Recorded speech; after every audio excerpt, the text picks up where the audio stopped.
Hi all, இது last வீடியோவோட next part தாங்க. ஆக்சுவலாக கைலாசகிரிக்குள்ளே என்ட்ரானோமா, ஆஸ் யூஷுவல் தாங்க. எல்லா டூரிஸ்ட் பிளேஸ்லேயும் என்ன இருக்குமோ அதே தான் இங்கேயும் இருந்துச்சு. லெஃப்ட் அண்ட் ரைட் ரெண்டு சைட்லேயுமே ஷாப்பிங், சின்னதாக ஷாப்பிங் பண்ணுறதுக்கு ஏற்ற மாதிரியான ஷாப்ஸ் இருந்தது.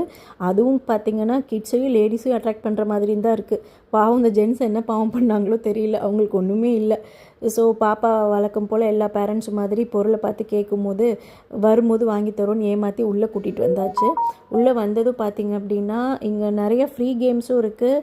நீங்கள் நார்மலாக பே பண்ணி விளையாடுற மாதிரியான கேம்ஸும் இருக்குது. இந்த ராட்டினம், அப்புறமா ஒரு ஃப்ராக் ஸ்டாச்சு, இந்த மாதிரி நிறையா இருக்கும். அதில் நம்ம குழந்தைங்க ஏறி விளையாண்டுக்கலாம். ஃப்ரீ பார்க் மாதிரியான ப்ளேஸஸும் இருக்குது. ஆனால் பாப்பா ரொம்ப நாளாக யூடியூப்பில் அந்த ரீல்ஸ் எல்லாம் பார்த்துட்டு நான் இது பண்ணணுமான்னு கேட்டுகிட்டே இருந்தால், சரி நீ பண்ணுன்னு சொல்லி அவளை அலோவ் பண்ணியாச்சு. 150 ருபீஸ் தாங்க. ரொம்ப சேஃப்டி செக்ஸ்லாம் பண்ணணும், எல்லா சேஃப்டியும் இருக்குது. அதுக்கப்புறம் தான் நாங்கள் பாப்பா இதில் அலோவ் பண்ணோமே. ஒரு பிரச்சனையும் இல்லை. கிட்ஸுக்கும் இருக்குது, பெரியவங்களுக்கும் இருக்குது. பட் 2 பேருக்கும் ஏற்ற மாதிரி வெயிட் செக் பண்ணிவிட்டு அதுக்கேற்ற மாதிரியான ரோப்ஸ் தான் அவங்க யூஸ் பண்ணுவாங்க. ஓகேங்களா? அதனால் பயம் இல்லாமல் நீங்கள் அதில் விளையாடலாம். என்கிட்ட பட்ஜெட் கம்மியாக தான் இருக்குது. என் குழந்தைங்க என்ஜாய் பண்ணணும் சம்மர் வெக்கேஷன் அப்படின்னு நினச்சிங்கன்னா கண்டிப்பாக வைசாக் வாங்க. நிறைய பிளேசஸ் இருக்குது, பீச் இருக்குது, நிறைய பிளேசஸ் இருக்குது. கண்டிப்பாக வாங்க. இதை முடிச்சுட்டு அப்படியே இன்னும் கொஞ்சம் உள்ளே போனோங்க, சீ வியூ பார்க்கலான்னு சொல்லிவிட்டு. அந்த சீ வியூவோட அப்டேட்ஸ் எல்லாம் நெக்ஸ்ட் வீடியோவில் சொல்கிறேன். Keep in touch. பாய்.